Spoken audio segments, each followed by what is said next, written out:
tula-dulaan na pinamagatang siya ang puno. Sabi sa John 15:5, I am the vine, ye are the branches. He that abideth in me, and I in him, the same bringeth forth much fruit. For without me, ye can do nothing. Tunay nga na wala tayong magagawa kung wala ang Diyos sa ating buhay. Sabihin man natin, nasa akin ang lahat.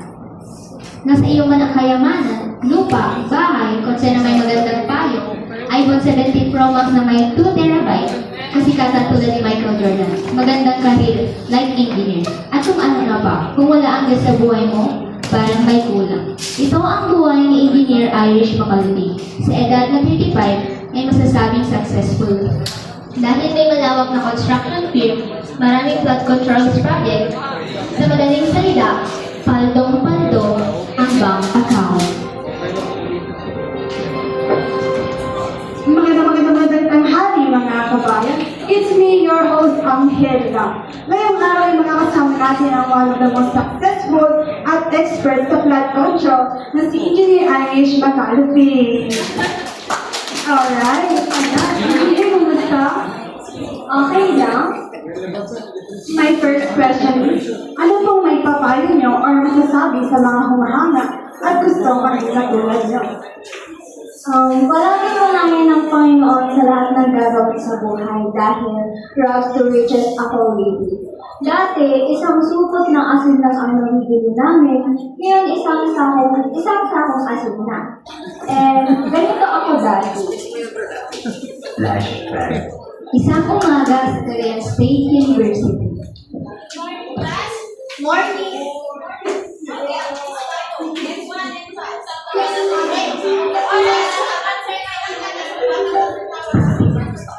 Palaging namomo, kuya.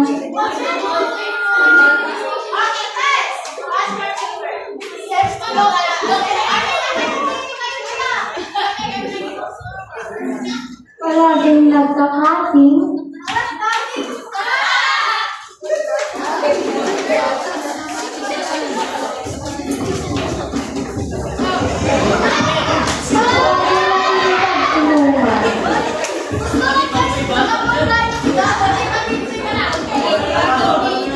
Maraming jowa.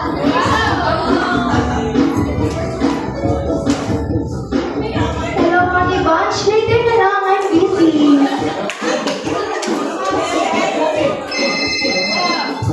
Yes, baby ko. Mahina signal eh. I'll call you na lang later.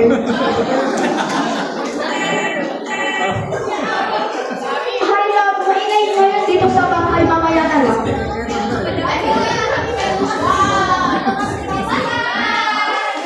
So, Engineer, nabalitaan ko may jowa ka na raw. Paano naman to nagsimula? Pinahinayang ang gawin sa kontak.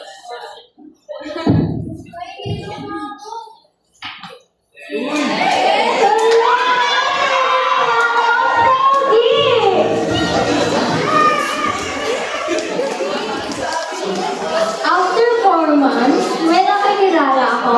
Nagkausapan kami hanggang magkasintahan. Inaya niya ako sa church. Sumama ako, syempre. Pogi si BF eh. And yun na nga. Unti-unti ako na-save pero hindi pa rin maiwasan yung mga worldly activities dahil sa free pressure. Hanggang sa dumating ang pinakahihintay niya na ang paglaban ng examination ng engineering. Sa kasamaang palad ay hindi siya nakapasa. Ano ba bang kulang? Ginawa ko naman lahat pero di pa rin ako nakapasa! Alam mo lang, huwag ka nang malungkot. Basti ka na lang sumama sa ating ito. Kasi wala kang bumahanap ng Sumapit ang araw ng linggo.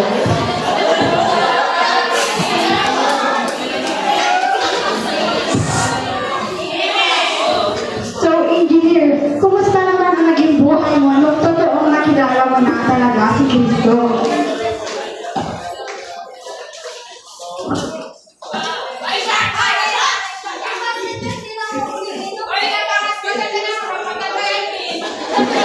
At doon na tuloy-tuloy ang blessing sa buhay niya.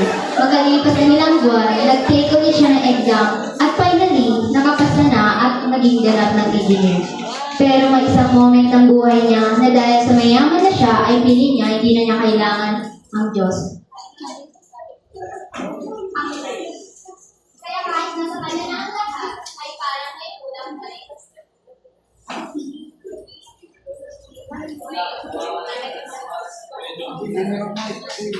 Sige na nga.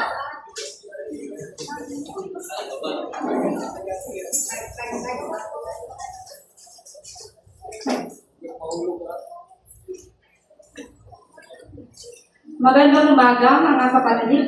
Mayroon akong surprise. Magbubunot ako dito ng pangalan at kung sino ang aking magbubunot ay siyang magte-testimony. Ang aking nabunot ay si Engineer Macalupi.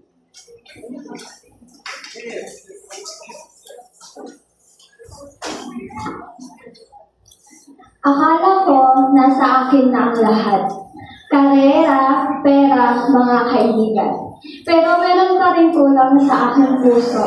Pag nakikisama ako sa work, lalo lang akong mawawala.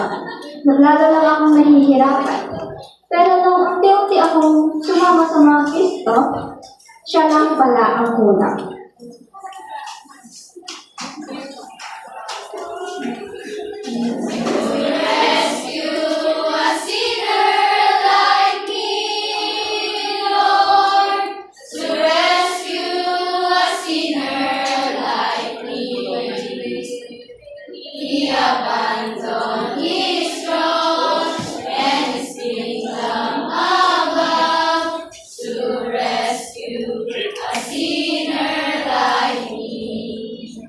Ang kwento ni Engineer Irish Macalupi ay kwento natin lahat.